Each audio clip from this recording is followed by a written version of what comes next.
कल हम लोगों ने खत्म किया था वर्ड। कल के क्लास में हम लोगों ने क्या खत्म किया था? वर्ड। आज हमारा न्यू चैप्टर का नाम है लिंग। क्या चीज? लिंग। लिंग किसे कहते हैं? सबसे पहला क्वेश्चन आपसे ये पूछा जाएगा कि लिंग किसे कहते हैं? शब्द के जिस रूप से पुरुष या स्त्री जाति का बोध होता है, पुरुष या स्त्री जाति का बोध होता है, उसे लिंग कहते हैं। उसे लिंग कहते हैं। जैसे चाचा, चाची, भाई, बहन, माता, पिता आदि, ये सभी को चाहिए एक लिंग है। कुछ है चाचा बोले तो पुल्लिंग, और चाची बोल दिए तो स्त्रीलिंग, माता बोल दिए तो स्त्रीलिंग, आप पिता बोल दिए तो पुल्लिंग। यहाँ तक कोई दिक्कत? हिंदी में लिंग को 2 भाग में बांटा गया। कितना भाग में बाबू? हिंदी में लिंग को कितना भाग में बांटा गया है? 2 भाग। हिंदी में लिंग को 2 भागों में बांटा गया है। पहला पुल्लिंग, और दूसरा स्त्रीलिंग। दूसरा क्या चीज है? पुल्लिंग और स्त्रीलिंग। हिंदी में लिंग को कितने भागों में बांटा गया है? 2। सबसे पहले लिंग कहते किसको है? तो शब्द के जिस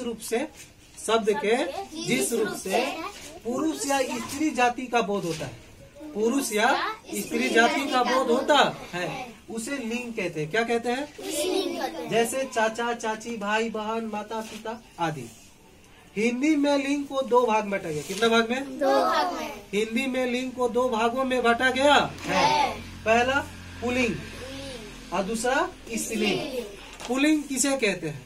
तो संज्ञा शब्द से पुरुष जाति का बोध हो, जो संज्ञा शब्द से पुरुष जाति का बोध हो, उसे पुल्लिंग कहते हैं। जैसे लड़का, पिता, भाई, बैल, वृक्ष, पर्वत, पत्र आदि, ये सभी कोची है? पुल्लिंग है। कोची है? पुल्लिंग किसे कहते हो? तो जो संज्ञा शब्द से पुरुष जाति का बोध हो, उसे पुल्लिंग कहते हैं।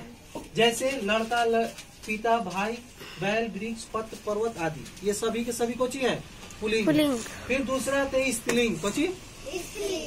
जो संज्ञा शब्द से स्त्री जाति का बोध हो, स्त्री जाति मतलब लड़की,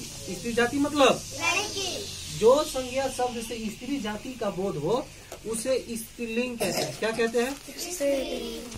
जो संज्ञा शब्द से स्त्री जाति का बोध हो, उसे स्त्रीलिंग कहते हैं। जैसे लड़की, घोड़ी, घास, शिक्षिका, अध्यापिका, शेरनी, नदी आदि, ये सभी के सभी क्या है? स्त्रीलिंग है। क्या है? स्त्रीलिंग। समझ में आया? यहाँ तो कोई दिक्कत? चलिए ठीक।